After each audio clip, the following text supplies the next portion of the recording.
Welcome to On the Trails with Dolphin Riggs, stories of nature, laughter, and healing.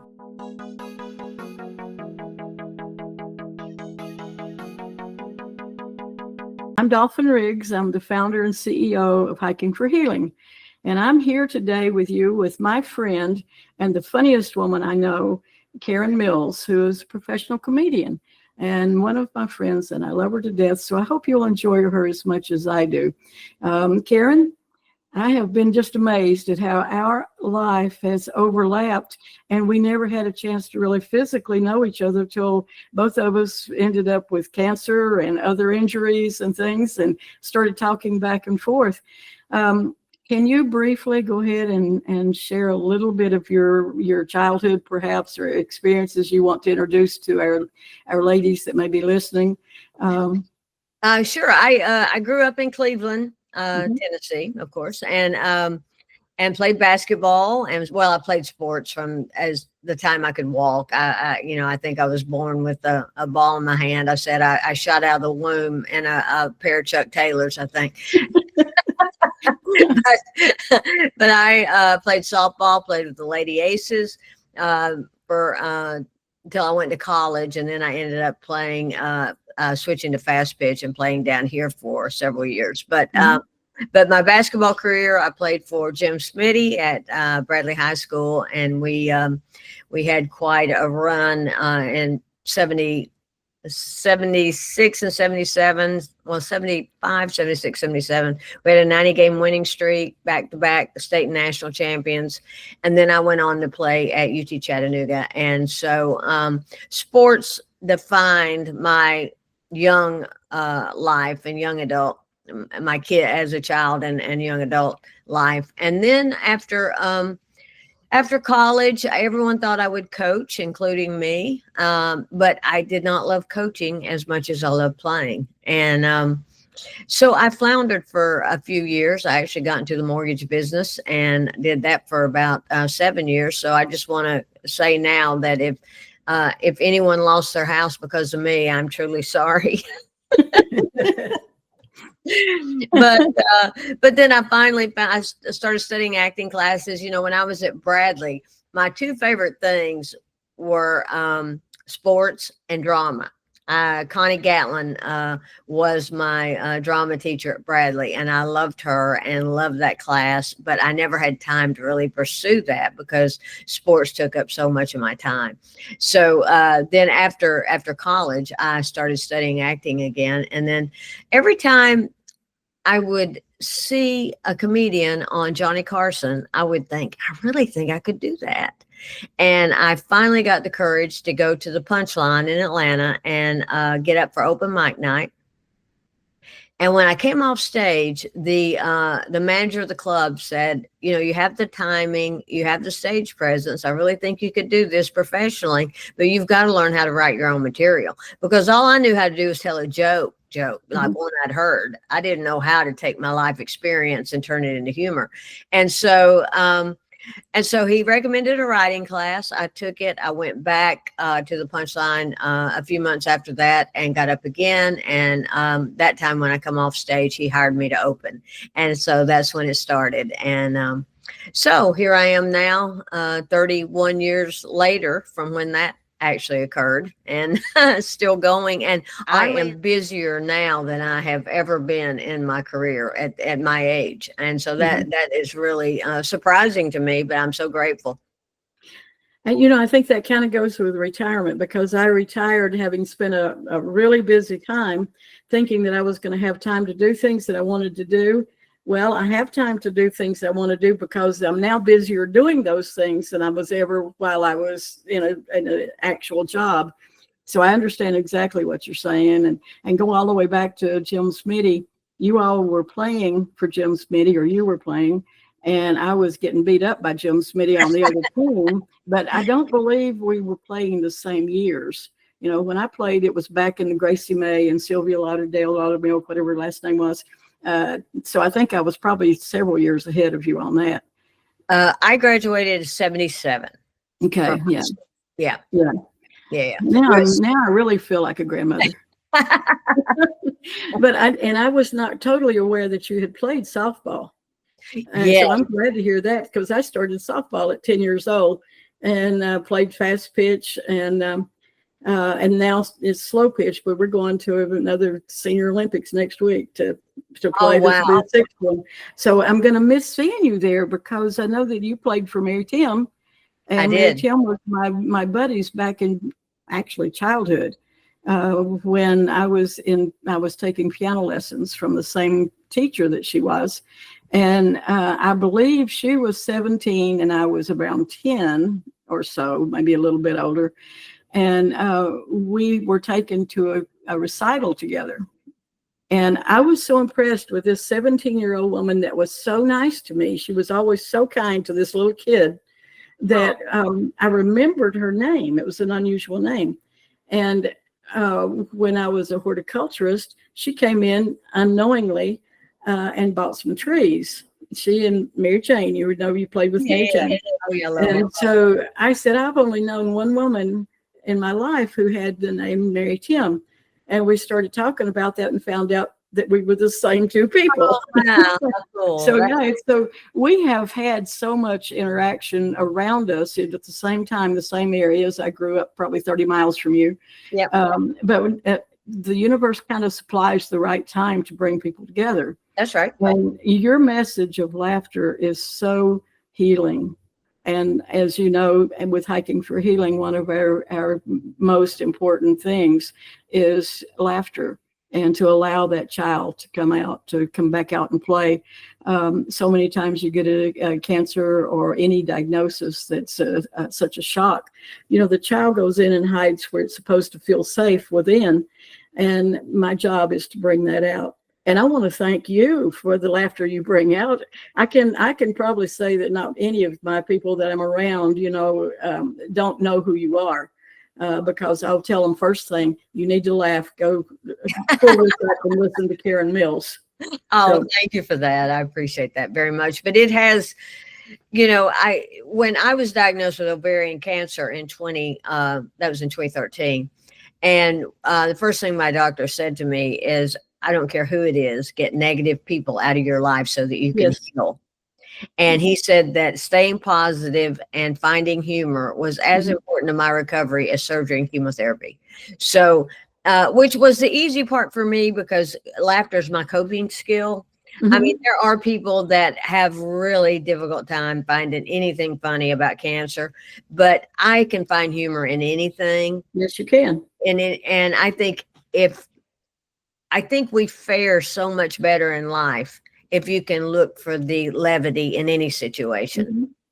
And I know for me when I was going through chemo, some days were so hard, but I would put on a funny movie. I would put on Friends, which I'm a huge Friends fan of the TV show, and I'd put on something that that lifted my spirits and made me laugh. And you can't let yourself sit in that darkness too long. You've got to be proactive in pulling yourself out of it.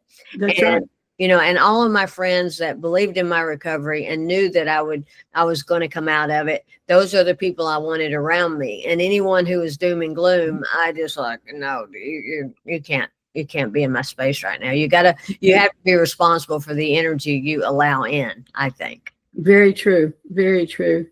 And also that this is a little off subject here, but I found when I went back to work after my diagnosis that a lot of my coworkers didn't know how I felt about it. And here I am joking about it. And because you've got to bring the laughter that you're talking about in. And so I realized that it was my responsibility, not theirs, to understand and to be that part of the positive. So I'd go to them and say, look, guys, this is what's happening. And Ethel and Hazel are getting ready to go bye-bye. And they knew that as I was joking about it and telling the stories about how I jumped into the water in a class to learn how to coach swimming. And I had borrowed a swimming suit and it came off and one of the girls jumped out. And so here I am trying in front of the whole class to swim and get my bathing suit back on. So I would make them laugh and realize that I was okay with the diagnosis, that in my mind, what was a lemon was going to become and did become the best lemonade in the world. And so then it was okay for them to come and approach and be part of that positive. Yes. Is that making sense? Yes, of course. And it does. And people aren't going to come up to you and start joking about cancer if they're not sure you're okay with it. So it is up to you to let people know that you find humor in the situation and that you're open to laughter of any. I mean, I just can always find humor, and that's where I want to and that's why I started using that in my comedy show, talking about cancer. And I was a little nervous at first because I thought, is everyone going to receive that? But I had so many people thank me after the shows, go, thank you so much for finding the humor and for and just talking about it and making it, bringing it to light for people, because everyone's been touched by it. Everybody, even if you haven't had it, you've known someone and, a friend, a family member. So everyone's been touched by cancer. And so then I started being asked to do speaking events and did a TEDx talk called, Cancer is a Laughing Matter.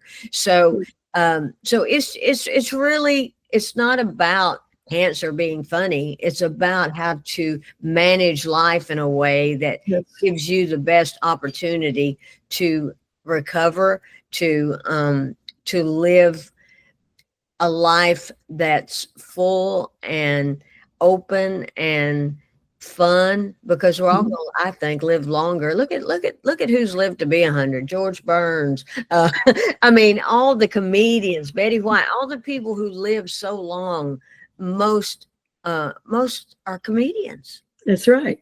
I mean, there's a laundry list of comedians who have lived well into their 90s, and they found humor in everything. So, you have to. And you used another word that I feel is really high on our criteria list of priorities, and that's the word believe.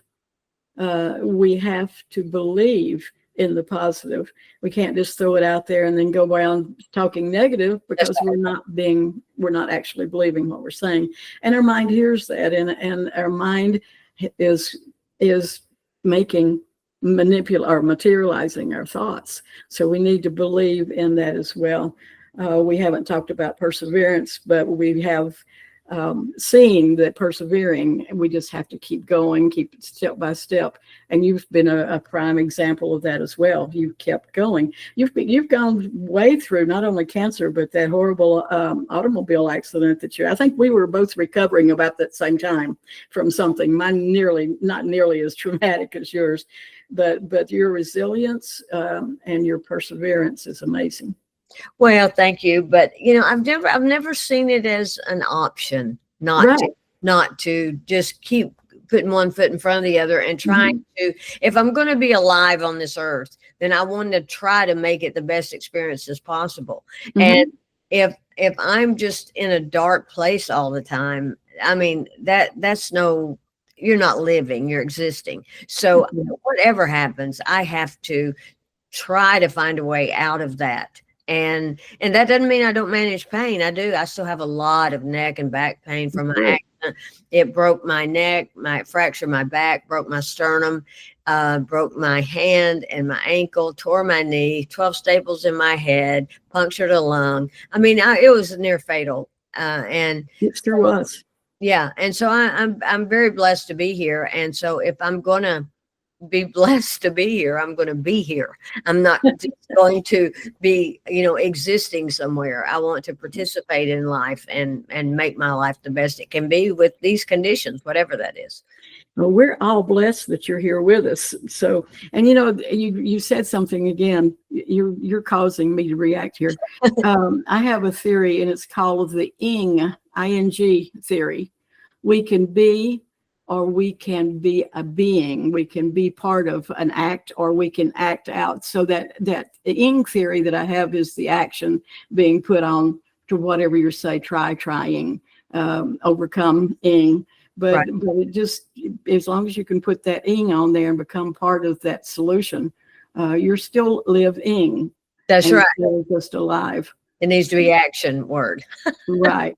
Yeah, yeah. Right. Do you have anything that you would like to share further in that same line? Excuse me now. I'm sorry. That's okay. I just thought maybe you were not finished with your thought then when I interrupted you. Oh, no, no, no. No, and like I said, the car accident, again, I got 15 new minutes, 20 minutes on cancer of Mhm. material. I got I had the Good. car accident. I got another 15. I mean, I find humor wherever it is. It's just like it broke my sternum in 3 places. Well, your brain, when you break a bone, your brain sends calcium, Mhm. and mine sent too much to my sternum, Mhm. which is so typical of me because I overthink everything. So I'm sure I was going, I don't know, I'd rather send too much is not enough. I'm not sure if I. So I sent so much that, like, if you cut a baseball in half and laid it on my chest, that's what I have, is a calcium deposit on my sternum.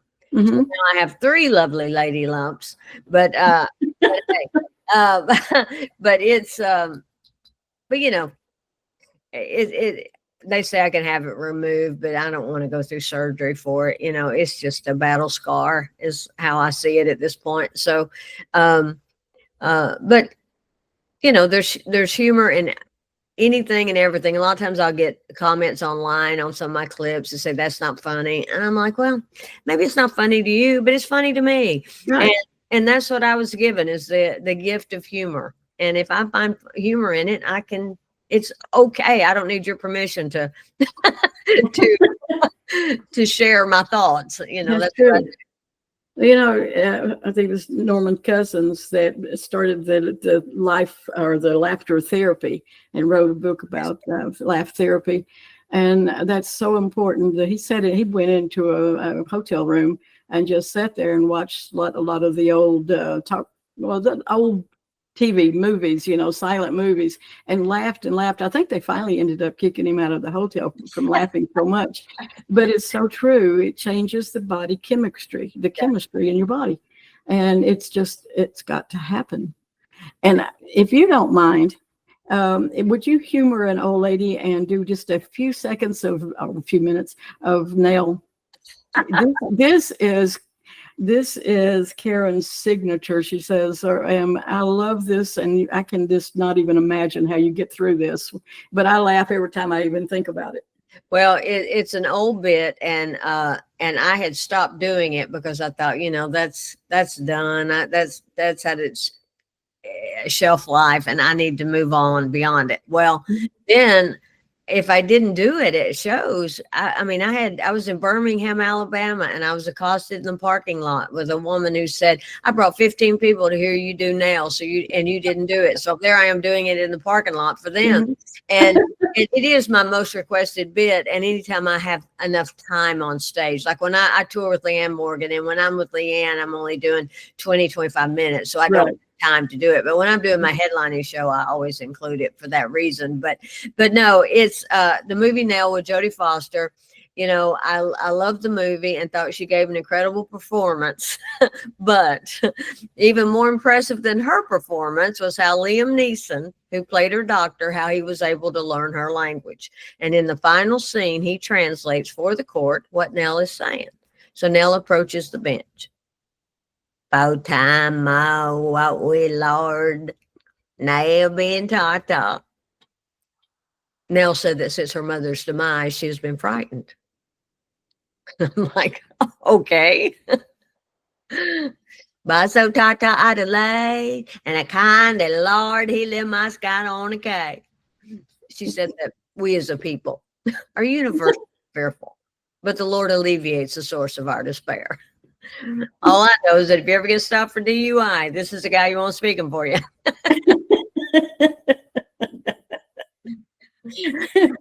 It's a fun bit.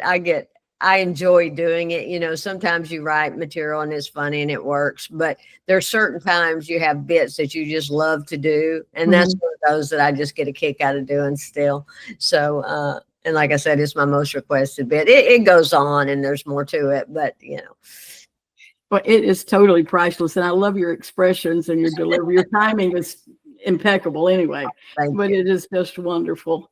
So I am so glad that we've had this time together, and I certainly want us to get together again, and both on the podcast and maybe in person with Hiking for Healing. We'd love to have it and love to spend the time with you personally. That'd be great. I'd love it. Okay. Well, thank you so much. And I love you, my friend, and I hope to see you again real soon. Thank you again. I love you too. Thank you for having me. Sorry it took so long for me to get here. Oh, no, you got here, and that's the most important thing. Thank you. See you soon. Okay. Bye-bye. Bye-bye.